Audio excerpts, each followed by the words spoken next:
Chers frères et sœurs en Christ, bien-aimés dans le Seigneur, bonjour. Bienvenue sur notre plateforme Horeb où nous partageons ensemble la parole de Dieu, où nous partageons ensemble ce que le Seigneur nous met sur le cœur. Aujourd'hui, j'aimerais vous vous faire un témoignage sur la colère et l'importance de la confession. Donc, il y a un moment, tout récemment, j'ai été profondément blessée par un proche. Et ce que j'ai vécu en fait avec ce proche-là m'a tellement blessée que je lui en voulais à un point où je ne savais même pas si j'étais capable de lui pardonner, de retourner en fait, de revenir à de bonnes relations avec lui. Et la colère a vraiment détruit ma façon de faire vis-à-vis de cette personne. Je faisais les choses en fait, dans ma relation avec la personne, je ne pouvais plus faire les choses par amour. Je faisais parce que je devais faire. Je parlais parce que je devais parler. Et j'étais vide, en fait, au-dedans de moi, j'étais vide vis-à-vis de cette personne. Et puis, je pense que tout le monde a déjà fait l'expérience de la colère, de ce que la colère peut nous pousser à faire. Mais j'aimerais vraiment attirer notre attention sur ce que la colère fait dans la vie d'un enfant de Dieu, ce que la colère ouvre comme porte négative dans nos vies. Donc durant cette période où j'étais dans ce temps de grande colère, j'ai été vraiment tourmentée. J'ai eu beaucoup d'attaques. J'ai été très tourmentée. La nuit, je n'arrivais plus à bien dormir parce que je faisais tout le temps des rêves bizarres où j'étais attaquée. Je vivais des choses que je n'avais jamais vues auparavant. Et j'avais commencé à avoir peur. Et vraiment, les rêves bizarres que je faisais, les cauchemars que je faisais, je me levais, je priais. Je demandais à Dieu vraiment d'annuler cela, de détruire cela et tout. Mais ça ne m'empêchait pas de garder la colère dans mon cœur.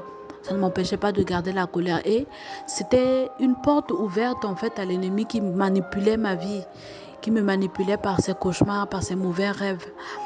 Et vraiment, j'en ai été très affectée. Très affectée. Ça a beaucoup... Cette colère a vraiment détruit ma vie de prière. Cette colère a détruit ma vie personnelle, ma vie vraiment dans mon entourage. Ce n'était plus ça du tout. Jusqu'au jour où vraiment le Seigneur a mis à mon cœur d'aller me confesser. Et quand je suis allée à la confession, j'ai parlé avec le prêtre. J'ai demandé pardon au Seigneur pour cette colère-là.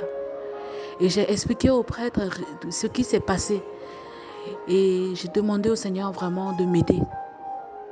Et bien sûr, le prêtre m'a donné des conseils. Et puis, voilà, c'était vraiment dans des larmes. Des larmes, pour moi, c'était des larmes de libération. C'était des larmes de libération. Et après cette confession, le Père m'a dit, prie pour la personne qui t'a blessé. Prie pour la personne, prie pour sa guérison. Et prie aussi pour ta guérison. Et j'ai obéi, c'est ce que j'ai fait. Et le Père, la pénitence qu'il m'a donnée, j'ai obéi, j'ai fait la pénitence comme il m'a demandé. Et depuis lors, je vous assure que vraiment le Seigneur a mis une paix dans mon cœur vis-à-vis de cette personne. Et ma façon de regarder la personne, ma façon de parler avec la personne, c'était comme si la personne ne m'avait jamais blessée. C'est comme si la personne ne m'avait jamais fait de mal.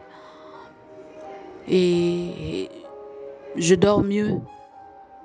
Je vis mieux ma vie de prière. Ce n'est plus comme avant où, au moment de prier, il y avait comme un pincement dans mon cœur qui faisait que même mes prières, je ne les trouvais pas aussi vraies que ça. Et je bénis le Seigneur vraiment pour cette libération. Je sais que ce n'est pas encore... ce n'est pas facile. Ce n'est pas facile, mais avec l'aide de Dieu, nous pouvons y arriver. Quand on a été vraiment profondément blessé par une personne à qui on tient énormément, c'est difficile de pardonner. C'est très difficile de pardonner.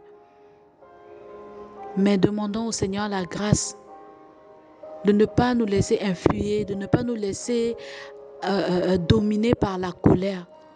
Parce que non seulement la colère nous pousse à faire des choses qu'on ne veut pas forcément faire, la colère ouvre des portes au diable pour détruire notre propre vie. Ce n'est pas d'abord la personne qui nous a fait mal, mais nous-mêmes qui avons été victimes. C'est nous-mêmes que le diable veut manipuler, détruire à travers cette colère. Et je prie par l'intercession de la très sainte Vierge Marie qu'en ce temps de carême, le Seigneur mette la paix dans nos cœurs et qu'il nous donne la grâce à tous de pardonner. Que le Seigneur nous libère de l'esprit de la colère. Ceux qui ressentent en eux le besoin d'aller à la confession, de parler à un prêtre, n'hésitez pas. Ne voyez pas les prêtres comme des humains comme vous lorsque vous allez à la confession. C'est vrai, ce sont des humains. Mais ce que l'Église nous dit, ce que le Seigneur nous dit est vrai.